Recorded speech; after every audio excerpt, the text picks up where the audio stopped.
Hey dear student, my name is Dheeraj. स्वागत करता हूं आपका फिर से एक बार एमजी कोचिंग इंस्टीट्यूट में। आज जो हम टॉपिक लेकर आए हैं बेटा वो है अस्थायी ऊतक। इससे पहले की वीडियो में हम पढ़ चुके थे विभाज्योतक के बारे में और उसके जो पार्ट थे हमने उन सभी को पढ़ लिया था। आज हम पढ़ेंगे अस्थायी ऊतक के बारे में और इसके पार्ट के बारे में कि किन किन पार्टों का क्या क्या वर्क होता है, आज वो हम समझेंगे। तो यहाँ पर देखिए अपना जो हेडिंग शुरू होता है मेन वो है अस्थायी ऊतक। अस्थायी ऊतक मीन्स जो इसको इंग्लिश में कहा जाता है परमानेंट टिश्यू कहा जाता है बेटा। परमानेंट टिश्यू जैसा कि नाम से ही दिख रहा है, परमानेंट मतलब अस्थाई। कोई भी चीज़ रुका हुआ होगा तब उसे अस्थायी ऊतक कहा जाता है। ठीक है, तो ये जो अस्थायी ऊतक होता है ये कोई और कहीं से नया नहीं है। ये अस्थायी ऊतक विभाज्योतक जो हम इससे पहले पढ़े, मेरिस्टेमेटिक जो पढ़े उसमें जो हमने पढ़ा वही विभाज्योतक पुराने होकर अस्थायी ऊतक बनते हैं। आपने देखा होगा कि जब प्लांट होता है, जब कोई प्लांट होता है तो ग्रो कर रहा होता है।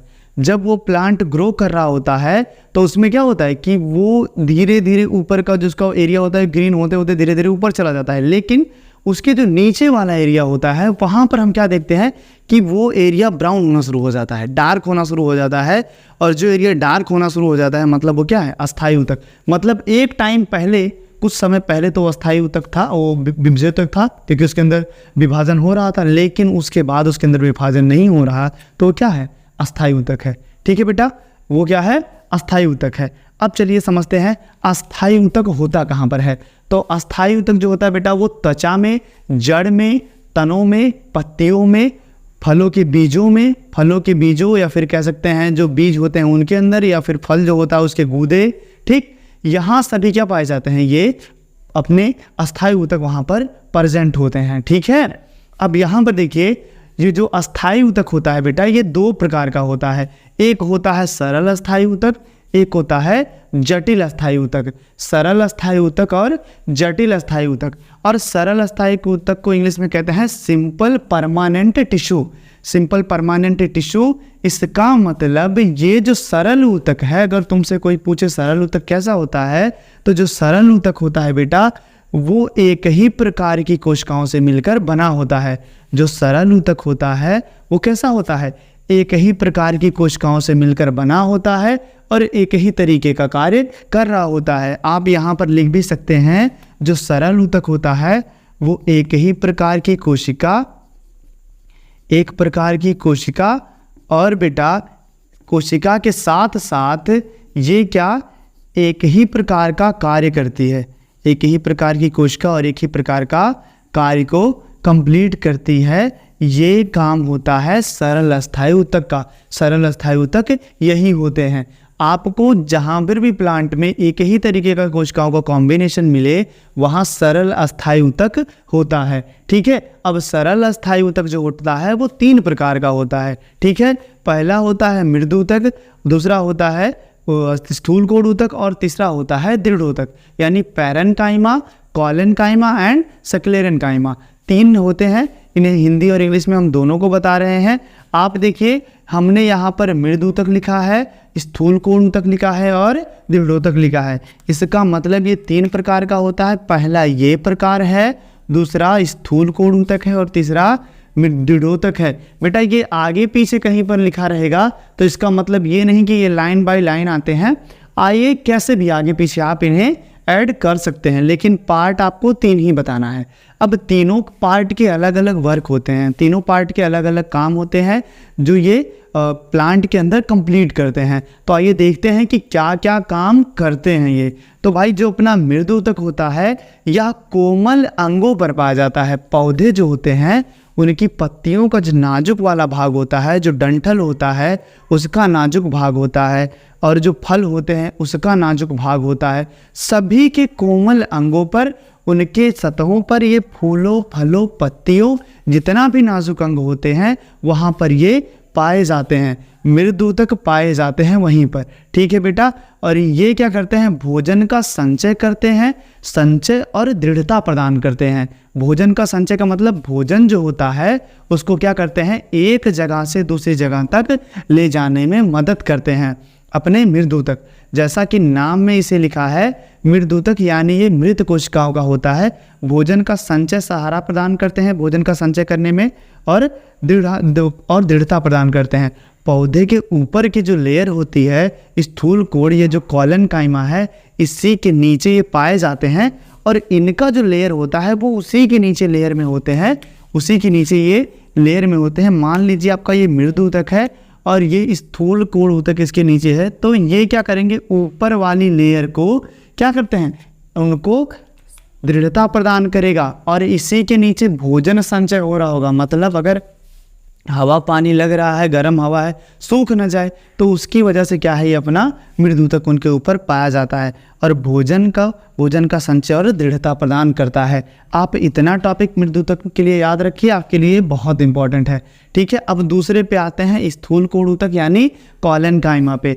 स्थूल कोण ऊतक यानी कॉलन काइमा क्या है, तो कॉलन काइमा जो होता है वह पौधों के सबसे ऊपरी भाग पर पाया जाता है। कोई प्लांट होता है, जो प्लांट होते हैं उसके सबसे ऊपरी भाग पर पाया जाएगा। जैसे ये अगर एक प्लांट है, ठीक है, अगर ये एक प्लांट है बेटा, तो इनके कहाँ पाया जाएगा, सबसे ऊपरी भागों पर पाया जाएगा। ठीक है, ये प्लांटों के सबसे ऊपरी भागों पर पाया जाएगा और ये क्या करता है, यह पौधों में लचीलापन तथा दृढ़ता प्रदान करता है। ये जो कॉलन काइमा होता है ये पौधों के सबसे ऊपरी लेयर पर पाया जाता है, ये दृढ़ता और लचीलापन प्रदान करता है। इसे एपिडर्मिस कहते हैं। आप कभी भी किसी में पढ़ेंगे तो जो उसके सबसे ऊपरी सबसे बाहरी जो परत होती है उसे एपिडर्मिस लेयर कहा जाता है, सबसे ऊपरी परत को। ठीक है, इंग्लिश में उसे बेटा एपिडर्मिस लेयर कहते हैं। ठीक है, और यह लचीलापन और दृढ़ता प्रदान करता है। अब आप अगर इसका एग्जाम्पल देखें तो कुछ पौधे ऐसे होते हैं जिनकी डालियों को आप विखंडित करते हैं, यानी जब उसे ब्रेक करते हैं तो क्या पता चलता है कि वो जो डालियाँ हैं वो ब्रेक हो जाती हैं, टूट जाती हैं, खट की आवाज़ आती है और वो ब्रेक हो जाती हैं। लेकिन कुछ ऐसे भी प्लांट की जो होती हैं ब्रांचेस होती हैं, वो क्या करते हैं, जब उन्हें हम ब्रेक करते हैं तो टूटती नहीं हैं, वहाँ से ऐसे टेढ़ी हो जाती हैं, लेकिन टूटती नहीं है। टूटने का मतलब ये हुआ उनके अंदर जो पाया जा रहा है वो काम जो कर रहा है वो तो कर ही रहा है, लेकिन उनके ऊपर ये जो कॉलन काइमा है वहाँ पर क्या कर रहा है, दृढ़ता प्रदान कर रहा है, उनके लचीलापन और दृढ़ता दे रहा है। मतलब जो उनकी मजबूती है उसे दे रहा है और लचीलापन प्रदान कर रहा है। इसका मतलब जब आप शीशम के पेड़ पे जैसे देखो तो उसके अंदर जो होता है स्थूल कोण ऊतक बहुत अधिक मात्रा में पाया जाता है। इसीलिए जो शीशम के प्लांट की जब आप लकड़ी तोड़ेंगे, थोड़ी सी छोटी सी ब्रांच को भी आप ब्रेक करना चाहेंगे तो टूटेगा नहीं, आप वो क्या होगा, बार बार उसी जगह से फोल्ड हो जाता रहेगा, लेकिन टूटेगा नहीं। बहुत ज़्यादा मेहनत जब आप करेंगे तब वो टूटता है। जैसे आप ये देखिए कि इसमें अगर आपने शुगर के यानी गन्ने को देखा है तो अगर कोई गन्ना होता है तो अलग अलग वैरायटी का होता है, काला गेड़ वाला भी आता है ना, काला गेड़ वाला। आदमी काले लोग को नहीं पसंद करता, काला गाड़ी, काला शीशा, है ना, काला चीज़ बहुत पसंद करता है, काला ड्रेस, काला गेड़ वाला गन्ना। सफ़ेद वाला गन्ना कहता ऐसे नहीं है, सफ़ेद में सब और सब चीज़ पसंद करता है। ठीक है, तो काला वाला चीज़ क्या है, गन्ना में जो है जब आप काले गेड़ को देखते हैं तो उसमें करते हैं तो उसके जॉइंट्स सभी अलग हो जाते हैं। लेकिन अगर आप देखिए इसमें अपने इस जो नॉर्मल जो देसी गन्ने होते हैं, जो अपने गांव की तरफ के गन्ने होते हैं, उनको जब आप तोड़ने की कोशिश करेंगे तो आप देखेंगे कि वो टूटेंगे नहीं, वो बीच से क्या हो जाता है, ऐसे मुड़ से जाते हैं। इस तरीके से बेटा जो गन्ने होते हैं इनके बीच में ये जो गांठें होती हैं, यहाँ से क्या होता है, ये गन्ने यहीं से फोल्ड हो जाते हैं। ठीक है, ये गन्ने क्या होते हैं, यहीं से फोल्ड हो जाते हैं। अब जब यहाँ से ये फोल्ड हो गया तो इसके ऊपर जो होता है वो स्थूल कोण ऊतक पाया जाता है, सबसे ऊपरी लेयर है उसके ऊपर स्थूल कोण ऊतक पाया जाता है। आप उससे नचाते रहिए, वो बहुत मेहनत के बाद टूटता है। इसका मतलब हम समझ गए ना, स्थूल कोण ऊतक कहाँ पर होता है और इसका कार्य क्या होता है। ठीक है, जिन पौधों में ज़्यादा पाया जाएगा वो आसानी से टूटेंगे नहीं, जैसे कि आपका बाम्बू है उनमें भी पाया जाता है तो वो आसानी से टूटता नहीं है, टेढ़ा मेढ़ा हो जाएगा। ठीक है, ठीक है, आप ढेरों एग्जाम्पल इसका ले सकते हैं। अब बात करते हैं अपने तीसरे पॉइंट की, यानी सेकेलेरी काइमा की। जो सेकेलेरिन काइमा है यानी दृढ़ोतक जो है, नाम से ही इसके पता चल रहा है कि ये दृढ़ है। दृढ़ का मतलब कठोर है यानी मजबूत है। जो दृढ़ोतक होता है वह पौधों में मजबूती और दृढ़ता प्रदान करता है और यह पौधों की आंतरिक शक्ति और क्या करता है बेटा, इनमें जो होती है दृढ़ता, कठोरता, वो पौधों को प्रदान करता है। अंदर से उन्हें सुरक्षा प्रदान करता है। ये एक प्रकार से आप कह सकते हैं आंतरिक शक्ति प्रदान करता है। जैसे कि आपका नारियल है, अखरोट है, बादाम है, ये सब अगर आप देखिए तो इनको क्या करता है, आंतरिक शक्ति प्रदान करता है। उनके ऊपर एक आवरण बना लेता है, उनके ऊपर एक आवरण बना लेता है और उसके अंदर नारियल जो होता है वो सेफ होता है। तो उसको अंदर से कुछ ना हो जाए, अंदर से कुछ ना हो जाए, इसीलिए उसको एक आंतरिक शक्ति प्रदान करता है। और उसके ऊपर उस नारियल के क्या लगते हैं, जाल लगे होते हैं। और ये उसी के अंदर बेटा जो पाया जाता है, ये हार्ड वाला, ये क्या है अपना, दृढ़रोधक है। यह बहुत ही कठोर होता है। अखरोट को देख लो, कठोर होता है। वह क्या करता है, पौधों को आंतरिक शक्ति प्रदान करता है। नारियल, अखरोट में आप उसको देख सकते हैं। दृढ़रोधक मीन आप हमेशा समझेंगे, दृढ़रोधक का मतलब कठोरता प्रदान करना, यानी स्ट्रॉन्ग बनाएगा। ठीक है, आप ये समझ लेंगे। इंग्लिश मीडियम वाले काफ़ी ज़्यादा बच्चे कहते हैं कि सर ये इंग्लिश में लिखे समझ में नहीं आ रहा है। तो ये सॉफ्ट ऑर्गन में पाया जाता है बेटा। और यहाँ पर फूड यानी जो भोजन होता है उसको ट्रांसपोर्ट करने में हेल्प करता है। और इनमें क्या करता है, हार्डनेस यानी कह सकते हैं इनको स्ट्रॉन्ग बनाने का काम करता है। और इसमें पौधों के ऊपरी भागों यानी हम कह सकते हैं जो पौधों की जो प्लांट की जो अपर लेयर होती है जिसको हम लोग एपिडर्मिस कहते हैं, वहाँ पर पाया जाता है। एपिडर्मिस कहिए या आप आउटर लेयर भी कह सकते हैं। जैसे प्लांट की जो छाल होती है, देखें आप लोग, जो छाल वाल होता है उसके ऊपर का सबसे लेयर होता है, वहाँ पर छाल समझ लीजिए। और यह भी छाल वाल में पाया जाता है। ठीक है, ऊपर ही लेयर में पाया जाता है। पौधों को आंतरिक सुरक्षा प्रदान करता है। और लचीलापन यानी इसे क्या करता है बेटा, इलास्टिचबल बनाता है। थोड़ा सा इसे क्या करता है, मोल्ड जो फोल्ड होता है इसको बहुत ही लचीलापन प्रदान करता है, इलास्टिचबल बनाता है। और उसे हार्डनेस भी प्रदान करता है। और पौधों को इंटरनल प्रोटेक्ट करता है। जो प्लांट होते हैं या पौधों को इंटरनल तरीके से प्रोटेक्ट करता है, यानी इंटरनल गार्ड की तरह ये वर्क करता है। और क्या है, वही भी इसमें फिर भी हार्डनेस को प्रदान करता है। जैसे आपका क्या है, कोकोनट है, ठीक है, और अखरोट है। ये सभी क्या है बेटा, इनसे जो है सुरक्षा और क्या करता है, मजबूती प्रदान करता है। तो ये कार्य है सरल अस्थायी ऊतक का, यानी सिंपल परमानेंट टिश्यू। अब हम समझते हैं जटिल परमानेंट, मतलब कॉम्प्लेक्स परमानेंट टिश्यू यानी जटिल अस्थायी ऊतक के बारे में। ठीक है, अब हम इसे बेटा इरेज कर रहे हैं। चाहिए तो आप इसका एक स्क्रीनशॉट ले सकते हैं। ठीक,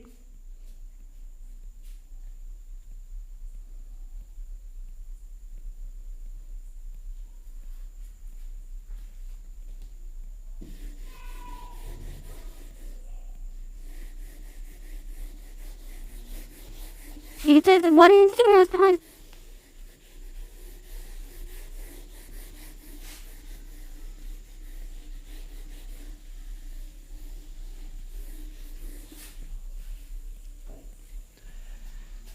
अब देखते हैं जटिल अस्थायी ऊतक क्या है। ठीक है, जटिल अस्थायी ऊतक क्या है। अच्छा, अस्थायी ऊतक का मतलब ये रुका हुआ ऊतक होगा। ठीक है, जैसे कि आप इसका एग्जाम्पल आप इसमें देख सकते हैं।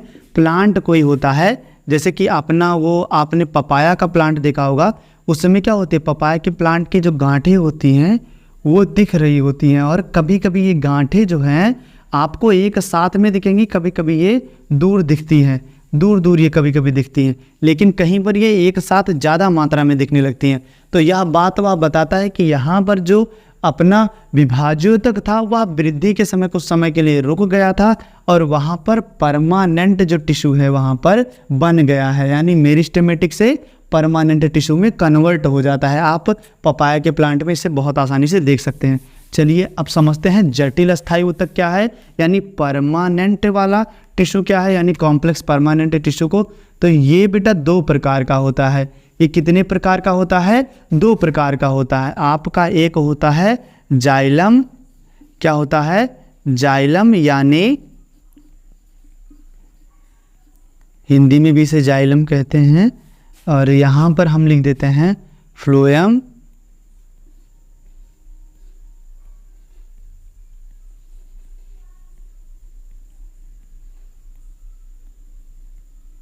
सही से लिख दे इसे।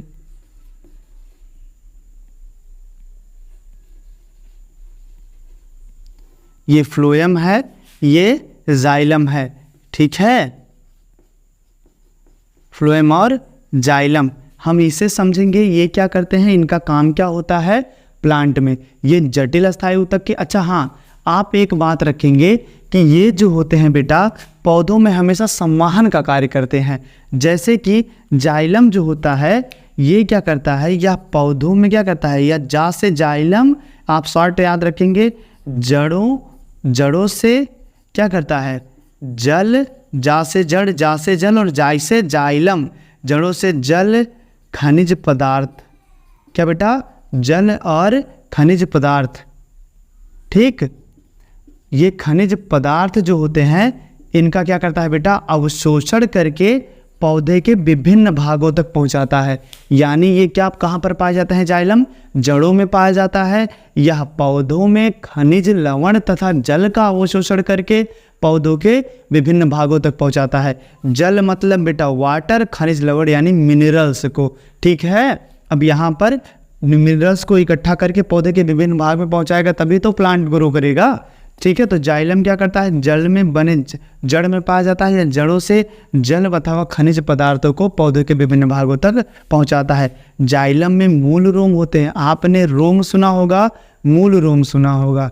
ठीक है, जो पौधे के अंदर मूल यानी जड़ों में जो रोम पाए जाते हैं उन्हें मूल रोम कहते हैं। जैसा कि आप यहाँ पर देखेंगे तो ये जो जड़ होते हैं इनमें क्या होते हैं, पतले पतले बेटा रेशे पाए जाते हैं। ये जो रेशे होते हैं, ये जो इसके मूल रोम है ये है, यानी जड़ की जो मेन रोम है ये है, और ये क्या होते हैं बेटा, ये हमेशा पौधों को सहारा प्रदान करेगा। लेकिन ये जो छोटी छोटी हैं ये मिट्टी के बीच में फंसी होती है, और मिट्टी के बीच में फंसे हुए वाटर और मिनरल्स को एब्जॉर्ब करती हैं। मिट्टी के अंदर फंसे हुए वाटर और मिनरल्स को एब्जॉर्ब करती हैं, और एब्जॉर्ब करने के बाद पौधों के विभिन्न भागों तक पहुंचाती हैं। इसीलिए ये क्या कहते हैं बेटा, ये जो होते हैं इन्हें रोम कहा जाता है, ये मूल रोम है। हालांकि जड़ों के जो रोम होते हैं उन्हें मूल रोम ही कहा जाता है। ठीक है, जाइलम समझ गए, चलो समझते हैं फ्लोएम को। फ्लोएम क्या करता है बेटा, यह जो होता है यह पौधों के विभिन्न भागों में पत्तियों में जो भोजन संचित होता है, पत्तियों में जो भोजन संचित होता है, पत्तियों में जो भोजन बेटा संचित होता है उसको पौधे के विभिन्न भागों तक पहुंचाता है। यानी पौधों में जो मंड जो बने होते हैं, स्टार्च जो भोजन होता है उसको पौधों के जड़ों और उनके विभिन्न भागों तक पहुंचाता है। पहुंचाने का मतलब यहाँ पर ट्रांसफ़र करेगा, यानी एक जगह से दूसरे जगह लेकर जाएगा।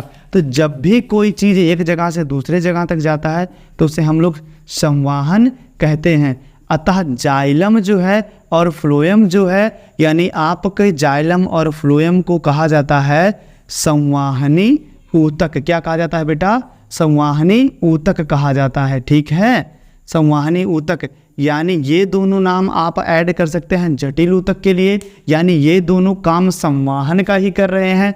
और जटिल ऊतक का मतलब ये भिन्न भिन्न प्रकार की कोशिकाओं से मिलकर बने होते हैं और ये अलग अलग तरीके से कार्य करते हैं। सरल वाले में एक ही प्रकार की कोशिकाओं के बने थे और एक ही तरीके का कार्य कर रहे थे, लेकिन ये भिन्न भिन्न प्रकार की कोशिकाओं से बने होते हैं और ये अलग अलग प्रकार से कार्य को करते हैं। ठीक है, अब यहाँ जो जटिल ऊतक है इसका दूसरा नाम क्या है बेटा, संवाहनी ऊतक।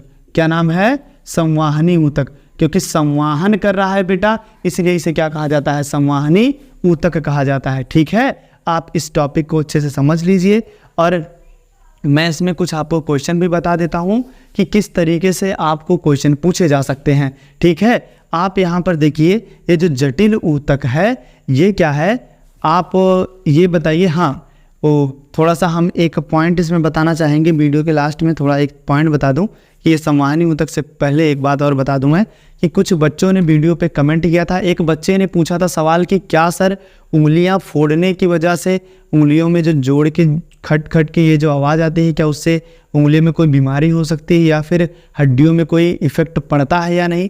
तो बेटा हम बता दें कि आप उंगलियों को चाहे एक दिन फोड़िए या 10 साल फोड़िए, उनको फोड़ने से कोई दिक्कत नहीं होता, क्योंकि इनके अंदर एयर ट्रैप होती है और जब हम इन्हें फोड़ते हैं तो इनसे क्या होती है, आवाज़ इस तरीके से आती है और इनमें कोई दिक्कत नहीं होता। आप इसे कितना भी फोड़िए कोई दिक्कत नहीं है। ठीक है, आप कुछ भी इसको टेंशन मत लीजिए कि आपके फोड़ने से उंगलियां छोटी हो जाएंगी या उंगलियों का दर्द बढ़ जाएगा या कुछ भी हो जाएगा, ऐसा कोई भी सिस्टम नहीं है। ठीक है, और एक बच्चे ने पूछा था वो पूछा था उसने कि जंतु जो होते हैं, जंतुओं को बेटा जो अनुकूल परिस्थिति होती है उनके अनुकूलन यानी जो जंतु अनुकूलन के बारे में पूछा था।